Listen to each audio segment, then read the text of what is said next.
কৃষ্ণ হাতে কাঁদতে মুছা গেল। তুমি চন্দ্রাবলীর কাছে গিয়েছিলে গোবিন্দ?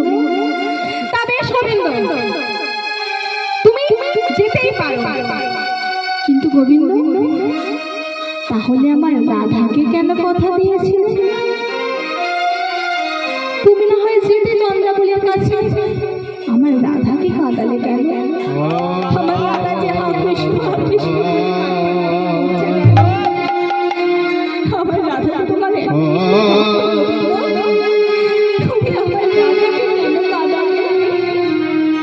গোবিন্দ বলছে চন্দ্রাবলীও তো আমার ভক্ত। চন্দ্রাবলী নিঃস্বার্থভাবে আমাকে ডেকেছিল, তাই আমি বাধ্য হয়েছিলাম চন্দ্রাবলীর কাছে যেতে। তুমি আমার রাধাকে কেন আমি তো ভগবান বললাম।